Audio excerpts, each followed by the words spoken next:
Good afternoon and welcome to the Commission's report, Integrity Matters, sponsored by Flow here on Radio Turks and Caicos. I am your host, Imtunisia McCartney, the Public Education Officer with the Integrity Commission. I have with me today three of my colleagues from the Compliance Department. We have Crystal, our Senior Compliance Officer. Good afternoon. Lucy, one of our compliance officers. Good afternoon, everybody. And Gustavo. Good afternoon, everyone.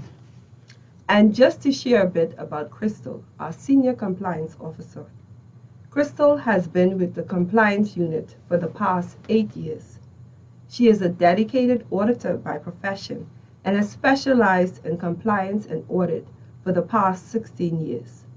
She has successfully completed assignments in Trinidad and Tobago, Panama, Guyana, St. Martin, Aruba, Curacao, Bonaire, and has worked with teams from the USA, Mexico, Puerto Rico, and the UK.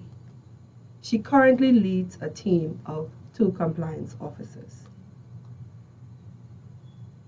Lucy. Miss Lucy Marithi. She has joined the Integrity Commission in June of 2021.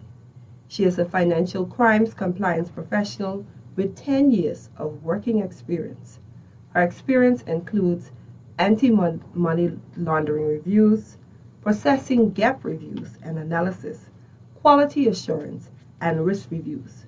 Ms. Marithi has successfully completed assignments and worked with professionals from Africa, Middle East, and Asia. EMEA region. We have also Gustavo Castelli.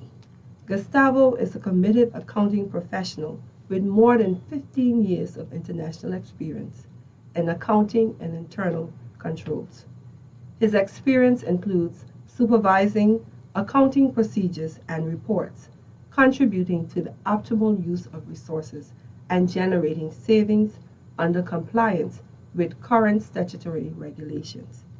He has led competitive teams interacting with professionals from Argentina, England, India, Mexico, Scotland, United States, and Uruguay.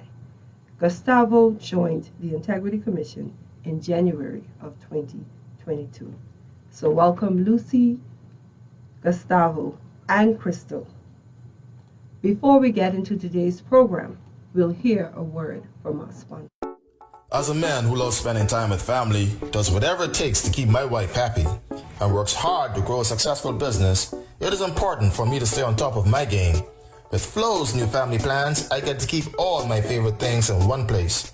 With 80 gigabytes of data to share with up to 4 family members and unlimited local anywhere talk and text, I get one bill that covers my entire family for as low as $60 per line and no surprise charges.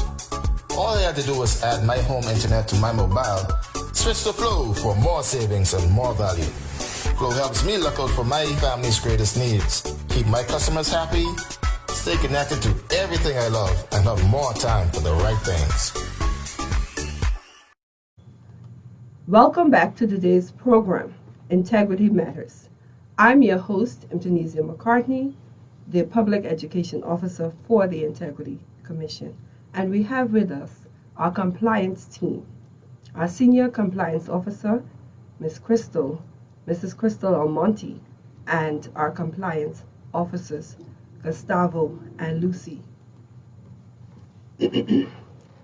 Shout out to Flo for this awesome opportunity to share with each of you, and a TCI welcome to all of you, our listeners, wherever you may be from, locally, regionally, or internationally. Invite a friend, a family member, anyone who you know that needs to be informed, because we know that knowledge plus education is power. Be aware.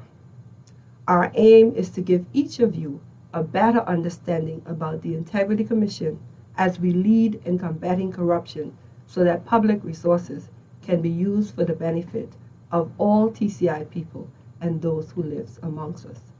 Thus far, we have talked about the Commission's overall role and function, as well as sitting down and speaking with our Senior Investigative Officer, Mr. Richard Mills.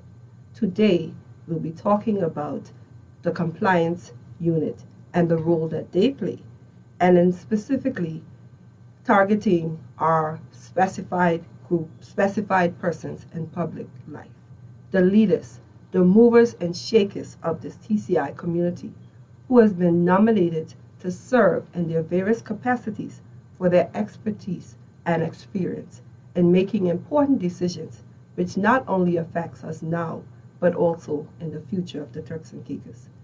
Thanks again to Flo for this important sponsorship and collaboration, for we know that much needed clarification is needed in terms of sharing about the role and the function of the Integrity Commission. Listeners, I also encourage you to read. Know the Constitution of the Turks and Caicos Islands. Read up the Integrity Commission ordinance. Know your role, your rights, and be informed, and ask questions. You do have the opportunity to ask questions via our email address, ask@integritycommission.tc. You can also feel free to call our offices in Providenciales 941-7847 and in Grand Turk 946-1941.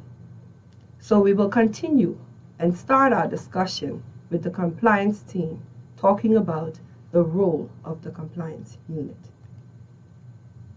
So Crystal, what is the role of the compliance department within the Integrity Commission? That's a great question, Indonesia. And just to begin, I wanted to say thank you for having us this afternoon. We're happy to be here and share some of our knowledge with all the listeners. So now the compliance department, we are here to ensure that all specified persons in public life comply with the requirements of the Integrity Commission ordinance. And some of our functions, our major functions, are number one, to make sure that we manage the intake, which is happening right now, the intake of declarations, and the secure storage of these declarations from all specified persons in public life. We also manage the intake and secure storage of statements of registrable interests, which are from the House of Assembly members. We do the review and examination of these declarations and registers of interest to make sure that they're complete and accurate, they're consistent, and the information is valid. We also determine if there's evidence of possible corruption or falsehood or misrepresentation in any way. We also prepare and issue certificates of compliance to these persons. We compile and maintain a register of interest, which is for public inspection. And we ensure that we provide ethical advice and information in relation to the code of conduct to all persons within the TCIG and the TCI, for a matter of fact. And we design and implement trainings and in communication and outreach for all specified persons in public life. So our roles are very vast, and we carry out a number of functions on a daily basis, all which help to promote the mandate for good governance within the TCIG. Indeed, and one of our mandates is increasing compliance within the Turks and Caicos Islands. Yes. So thank you very much. But who files a declaration, and why should I have to file? So, thank you for having us today, and to our listeners, thank you for tuning in. Every person who is a specified person in public life, as per the Integrity Commission Ordinance, is required to file once every 2 years, or on before 30th of June, or within 90 days of entering or leaving the public position. So the specified persons in public life as per the Integrity Commission Ordinance include the members of the House of Assembly, the members of the Cabinet, the Deputy Governor, the Permanent Secretaries, the Under-Secretaries or the Deputy Secretaries, the Clerk and Deputy Clerk of the House of Assembly, the Chief Financial Officer, the Chief Auditor, Accountant General, Complaints Commissioner, Chief Economist, Chief Statistician, the Chief Medical Officer, the heads of departments, and the Director and Deputy Director of Planning, Director and Deputy Director of Mapping and Surveys, Registrar and Deputy Registrar of Deeds, Registrar and Deputy Registrar of Lands, Director and Deputy Director of Education, Director and Deputy Director of Immigration, Collector and Deputy Collector of Customs, the Commissioner and Deputy Commissioner of Lands, the chief and deputy evaluation officer, heads of departments where there is no head of department or where the head of department is not a director, the deputy attorney general, the crown counsel, the clerk of courts, the registrar and deputy registrar of the Supreme Court, the supervisor of elections, the members of the Public Service Commission, the commissioner of police, the deputy commissioner of police, and all police officers above the rank of a superintendent, special advisors, chairman, executive officers, directors, deputy directors, and members of the public bodies. Any person, like the secretaries in public bodies and statutory bodies who are involved in taking minutes of a board, and any person who is acting as a specified person in public life for a period of 6 months and above. Also, the Integrity Commission members or staff and also the commissioners, we file our declaration, but we don't file to ourselves. We file to the governor of the Turks and Caicos Islands. Yes, so thank you for sharing that exhaustive list for us. So I would encourage persons to visit our website at www.integritycommission.tc, where they can see Schedule 1 and peruse the list to see if they are included in that list and should be filing as well. So Gus, we talked about who files and why. How would I go about completing a declaration? Sure. So first of all, thank you very much for having us and provide us the opportunity to explain a bit more of what we do for the listeners, for the people. Then going with your question, how do you file? You will require to complete a declaration of income, assets, and liabilities. People can find them on the Integrity Commission website. Otherwise, we can provide them. We provide also training, orientation sessions for them to explain a bit more how to complete it. And then what is required to include in this declaration of income, assets, and liabilities are all their sources of income, all their assets that they have either in the country or outside the country, and same situation with the liabilities. It's also important them to understand that they need to provide the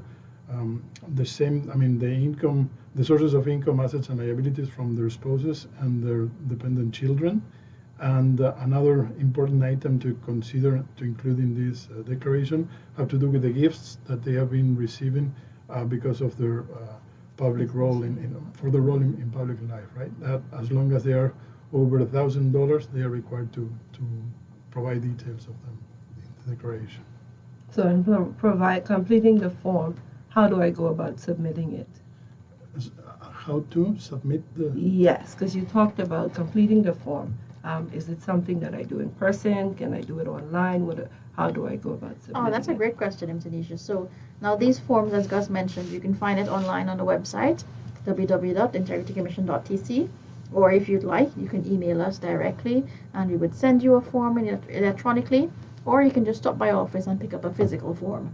Now, so that means you can write on it or you can type it, either way. However, when you're finished with the form, you've completed filling it out, you've had all your information in there, all the supporting documents that you may need, we would require all persons to ensure that they bring it back to us in person. Yes. Now, this means that you need to put it in an envelope, make sure it's securely sealed and labeled appropriately, and delivered to office in person. And we tend to do this by appointment only. So we encourage persons to call and advise or email and advise, listen, I've completed my form, what do I do? Now, most times we do the contacting. We would advise persons, this is the day and time for your filing. However, if you're ready and you need to file, you let us know and we schedule you in for an appointment.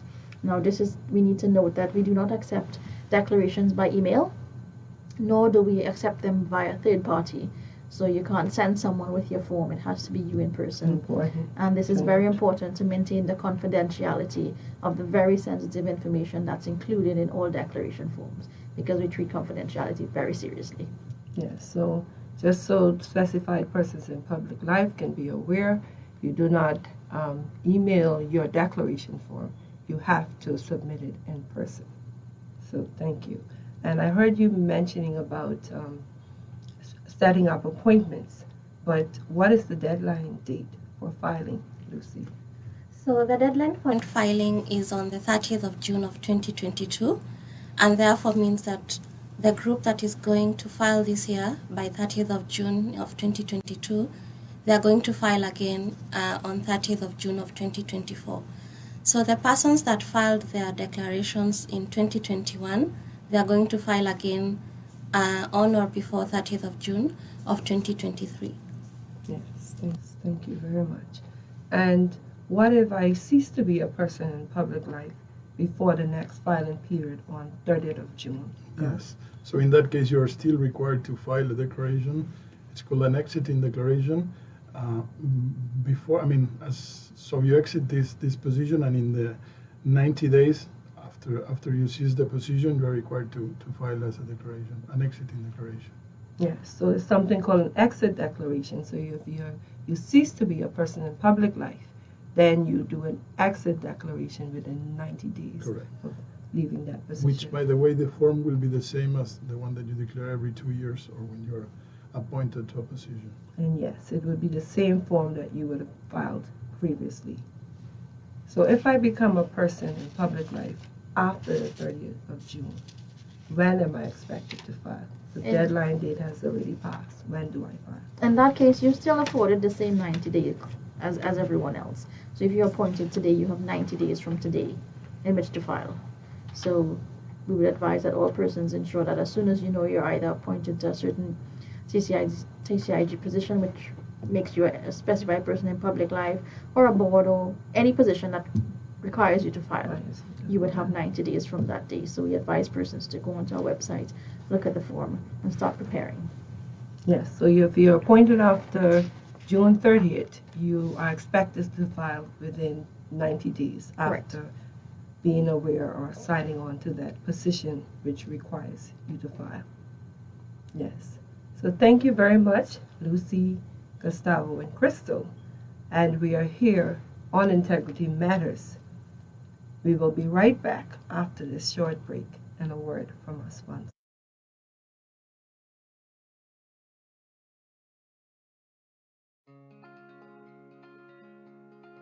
Hi, my name is Deborah Malcolm. I'm a member of the National Insurance Board and the Deputy Chief Executive Officer of the Turks and Caicos Islands Airports Authority.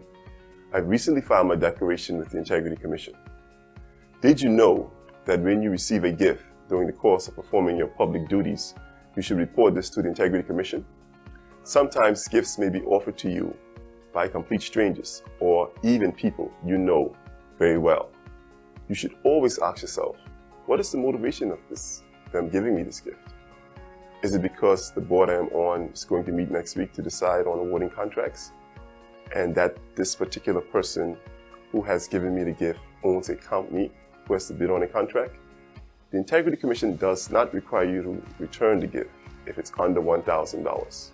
They simply require you to report it and to maintain your integrity at all times. Let's get this party started.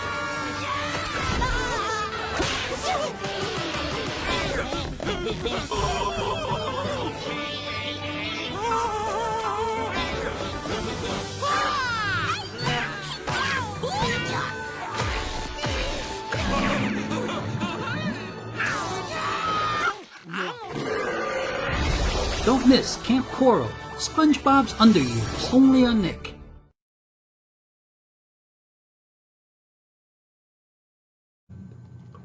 Welcome back to the Commission's report. I am Imtanizia McCartney, the Public Education Officer for the Integrity Commission, here with Integrity Matters. Our guest is the Compliance Unit, our Senior Investigative Officer, Mrs. Crystal Almonte, along with Mr. Gustavo Castello, and Lucy Marithi. Just so that you are not left out, to be a part of today's program, feel free to visit our website at www.integritycommission.tc, where you can contact us via special feature option, or you can email us at ask@integritycommission.tc. And so we'll continue talking about specified persons in public life, the declaration process, who files, and when should they file. And so, Lucy, how can I be reassured that my personal information will be kept confidential? We know that the form requires a lot of information, some very intrusive, some people will consider intrusive. How do I guarantee or know that my information is being kept confidential? Wow, that's a very nice question in Tunisia. So every member and employee of the commission is obligated to treat all declaration of clients or declarants as secret and confidential. So any person who violates this requirement is committing an offense and can face a fine of up to of $20,000 or a jail term of 3 years or both. Wow, so $20,000 or a Yeah. jail time of 3 years or both. Yeah. Or both. And And, I can add to that, Absolutely. myself and my team, neither of us, none of us, are interested in this fine of $20,000 or jail term of 3 years, and so we are committed to ensuring that all of this information is always kept confidential. Indeed. And Gus, what happens if I fail to file a declaration or I make a false declaration? Yes, so according to Section 51 of the Integrity Commission Ordinance, every declarant who fails to provide a declaration or provide an incomplete declaration is subject to a fine of $15,000 or a term of imprisonment of 1 year or a combination of both sanctions. So if you fail to file, you can, or make a false declaration, Correct. you can either be fined $15,000 or a year in jail or both, given your position or your capacity. that you Correct. hold. Yes. And we mentioned there will be something about gifts earlier. How do I place a value on the gifts I would have received if I'm aware of the actual value? If you're not aware of the actual value of the gift, what you can do is probably go to a store or even check online, retailers, and look at the price of, if not the same item, a similar item. So you have a fair value of what the gift is worth. And that is what you would use as a fair estimate on your gift reporting form. So you can give a fair estimate in that case. So what happens if I receive a gift after I've already filed on 30th? What do I do? So if you receive a gift after you have already filed your declaration, then you're going to use a gift form, which is called the Form 3. So it's a gift reporting form, which you need to complete within 30 days of receiving the gift. So this form is available on our website, or you can call us. We can email it back to you, or you can find it on our website, or you can visit the office to collect it, and then fill it up and then bring it back to the office. Yes, so you have options in collecting the form via the website, calling and asking for an email, or even downloading it. And if you have a gift after the 30 days, you just submit the form within a month's time, 30 days. Yes. Yes. And there's always that issue with regards of how expensive or should I declare the gifts that are less than $1,000? Yes. How do I go about this, Gus? Yes, it sounds a bit ambiguous because first is to determine the price and then, okay, is it a gift or... So as a general advice, what we say is that every gift that is related with your position in public service, report it. As long as, then if we go with gifts that are less than $1,000 but are being provided by the same source during the last period of 12 months, we consider them as they consider the sum of them, totalize them, and they will go over or under $1,000. That doesn't matter. Report them also. In case you have doubts if the gift is personal or not, give us a call or report it and make a note. Try to avoid being at risk or have a red flag just because of that. So as a general advice, always provide the details, and we will help in case they does not need to be reported, right? Because what we are always looking is for those gifts regarding your public position. We are not considering your birthday gifts, Christmas gifts. No, we're going with those related with your public duties. Yes, indeed. So we're encouraging persons, if they receive a gift within their position, their public position to declare the gift, sometimes in some cases regardless of the cost, Correct. because it adds up over time, and then it's there for their protection and their safety in terms of transparency, and that they would have reported the gift. Mhm. Yes. So if you're just joining us, listeners, you have missed half of today's program of the Commission's report, Integrity Matters. I'm your host, Indonesia McCartney, and I'm here with the compliance team, and we're going to take a short break and be right back after we hear our theme song, We Can Make It Better by Precious Treasures, our 2016 winners, and a word from our sponsor, Flu. Do enjoy.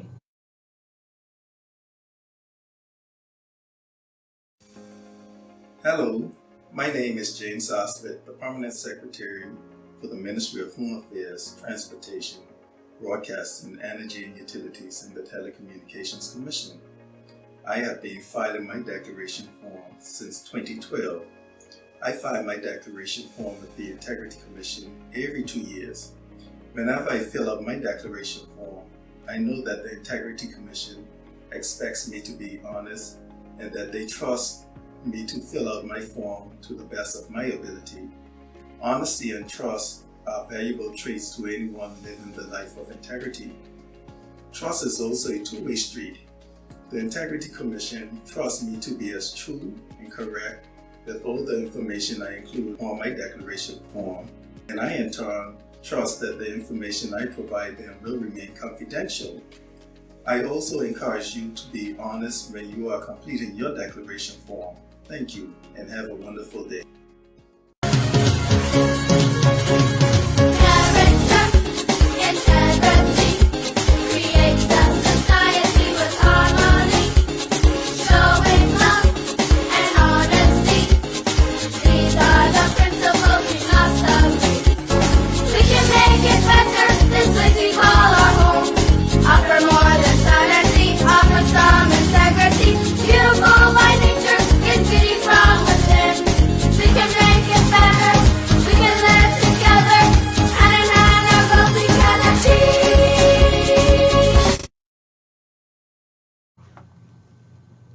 You've just heard a portion of the song, We Can Make It Better, by Precious Treasures, our first place competition inter-primary song competition winners of 2016. Turks and Caicos, we can make it better if we work together. This is the Commission's Report edition on Integrity Matters, and I am your host, Indonesia McCartney, the Public Education Officer with the Integrity Commission. And I have here with me the Compliance Department of the Integrity Commission. And we're talking about the declaration process. We talked about gifts, and we're going to continue along that line. So what if I fail to report a gift or make a false or incomplete declaration about a gift? Well, if you do fail to report a gift or make a false or incomplete declaration about a gift, you actually can face a fine of not less than the value of the gift, or you may be jailed for 3 months, or both. Wow. So we would advise all persons, as Gus mentioned before, regardless of the value, in order to safeguard yourselves, it would be wise, as long as a gift is received as it relates to your public function, to report it. It's in your best interest to do so. Yes, it is indeed in your best interest to report any gift, because I'm sure you do not want to face 3 months jail time or being charged the cost of the value of the gift. And so we'll move on to talk about the certificate of compliance. I know some persons would even enter the office and say, hey, I haven't been issued my certificate of compliance. So how will I know if I've been granted one, Lucy? So after the compliance team receives the declarations, the compliance staff is responsible for verifying the information on the forms. So this may mean that the declarant may be requested to provide some supporting documents or to answer some follow-up questions. So once the compliance team is reasonably satisfied that the declaration is true and correct, they will then recommend a certificate of compliance to be issued to that declarant. The Commission has the final say in the approving of the certificates of compliance. Once approved, the compliance department will personally contact the declarant to collect the certificate of compliance. So once approved, you will be given a call by any member of our compliance department to let you know that your certificate of compliance is ready. Yes. Yes, thank you. During the intro, I would have heard the mention of register of interest, declaration of income, assets, and liabilities.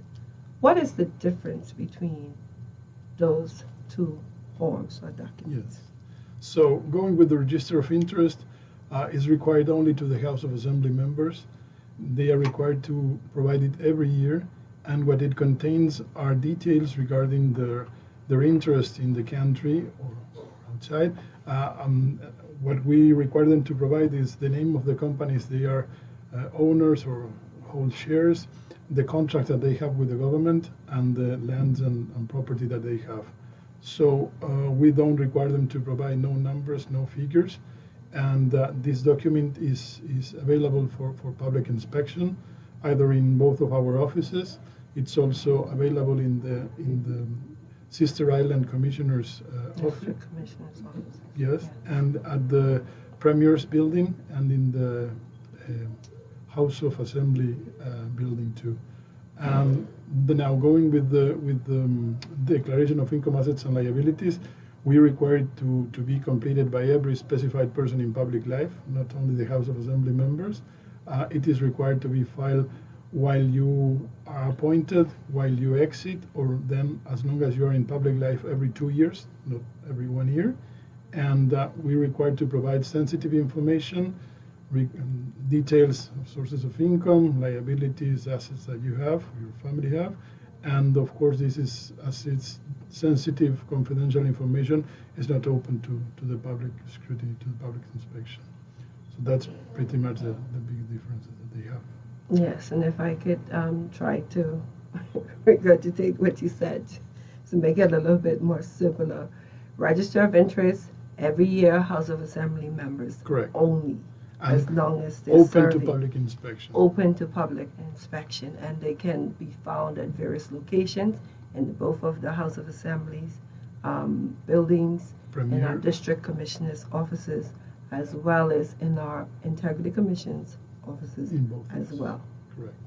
The declaration of income, assets, and liabilities, that's personal information, that's private, that's specific to specified persons in public life Correct. who are either on the appointment within the 2 years, on the exit, or on the exit when they're leaving the specific position that required them to file. Correct. And that is one that is very And confidential. yes, it's not open to public. It's not open to public scrutiny. And that is also the one which you would have said earlier, that they must bring in themselves. Well, Correct. yes. And the one that will provide them the certificate of compliance. And the one that will provide that certificate of compliance, yes. Most persons, once they're a specified person in public life and with a file, would look forward to receiving, indeed. Mhm. Yes? So, Gustavo, Crystal, Lucy, thanks very much for sharing this vital and pertinent information about the declaration process. I'm sure that you each have some words to share that you want to highlight, and specifically to either the specified persons in public life or the listeners, so they can be more aware of your final words to leave with them with regards to the declaration process. Now, one thing I'd like to share with all the listeners, especially to specified persons in public life, the filing a declaration process, a lot of people, if you're doing it for the first time, it seems a bit daunting, and especially for those persons who've been doing it for quite a long time, they may feel like it's just regurgitating the same information. Now, I would like to specifically call out the House of Assembly members. These are the leaders of the country, and believe you me, some of the best declarations we've ever received have come from the House of Assembly. So these are the leaders of the country who are actually taking heed of the very big responsibility of being accountable and transparent and providing properly well done, properly documented, very detailed declaration forms, and participating in the process, giving us the information that we need. So I would advise that all specified persons in public life take heed that these are the persons who lead the country and they're leading by example. So to follow their lead and provide us with well done declaration forms so that everyone is seen, everybody who is a specified person in public life, is as transparent, is as accountable. And then at the end result would be, once we've participated fully in the process, would be the certificate of compliance. And we're happy to issue these to all the persons who have fully participated in the process. Yes, thank you. Lucy? Yeah, so much for having us today. And just to close, I will say that an important aspect of the declaration process are the orientation sessions that we hold regularly for newly appointed specified persons in public life. We also hold regular refresher courses for, declarants who make a request. And persons who have attended these sessions have given positive feedback that the sessions were very informative, interesting, and very interactive. And we will urge all the newly specified persons in public life to attend our orientation sessions. And we also urge all specified persons in public life, if they have any questions, any queries, they can always reach out to us on email, on our websites, on the phone, and we are available to assist. Yes, and we do want to thank those specified persons in public life who have made the time to attend the orientation sessions. We know that they're really busy, and we do appreciate the time that they sacrifice in serving, the Turks and Caicos Islands. And yes, I wanted also to put out there that there were some persons who would have been specified persons in public life who've never attended a session. We're asking you to reach out to us as well so that you can be a part, you can be formally informed of the full process and be able to ask any questions or concerns that you may have and even suggest any recommendations that you would like moving forward. And we do welcome that as a commission. So feel free to reach out to us via our website, via our telephone numbers, and call if you're a specified person who haven't attended a session, so that when we have our next sessions in October, that you can be a part of it. And just 5 concepts. First, that the Integrity Commission is here to assist you. Then it's important to understand that what we are trying to do is help strengthen the economy of the country, contribute towards the proper administration of resources that the country has, and help provide an adequate public service, and finally to achieve the goals that the Turks and Caicos Island is committed to. So that's pretty much it. Indeed. So we are working and serving as well, and we hope to work with you, that you will work with us, so that we can help to make the Turks and Caicos even better. Yes. And so I want to say a big thank you to Flow once more and RTC, Radio Turks and Caicos. Listeners, if you have joined us, you've been listening to the Commission's report, Integrity Matters. If you would like to learn more on the Integrity Commission, feel free to visit our website at www.integritycommission.tc. You can call us. You can call us on 941-7847 in Provo, 941-1941 in Grand Turk, or you can email us at ox@integritycommission.tc. Thanks to those of you who have sent in questions. We will also try to address them as soon as possible. And indeed, this has been the Commission's report, Integrity Matters.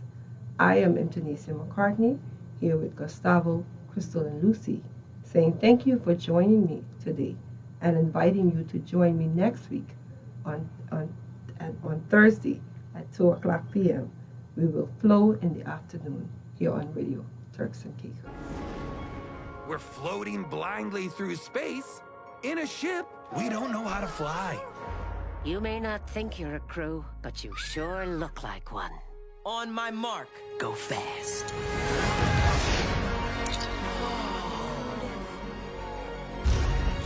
Return the protostar to me. You made your choice, Father. Now I've made mine. We could lose all of it. Our freedom, our friends. Don't forget, you're not alone. Today you're risking everything. on a seemingly impossible mission to save others. Nothing's more Starfleet than that. Look at us, looking good. I can't believe there are so many stars.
Hello, Turks and Caicos. I am Honorable William Belliard, and I am one of the governor's appointed members to the House of Assembly, and I serve the people of the Turks and Caicos Islands. Because of my responsibilities, I am required to file a declaration with the Integrity Commission. But this is not the first time that I am filing a declaration. I first filed a declaration in 2019 when I was appointed as a member of the Financial Intelligence Agency Board. The filing process has been very easy for me, and it has become easier since being appointed to the House of Assembly. This is because I attended an orientation session for new declarants, which the Integrity Commission provides regularly. At that section, I was able to ask all the questions that I had about completing the form. The section was very interactive, and the compliance staff made sure that all my questions were answered. They made sure that I understood why I was completing the form and how to do so properly. I encourage anyone who is newly appointed as a specified person in public life to attend the Integrity Commission orientation sections and help us and help Turks and Caicos Islands to protect and maintain good governance in our beautiful islands. Thank you.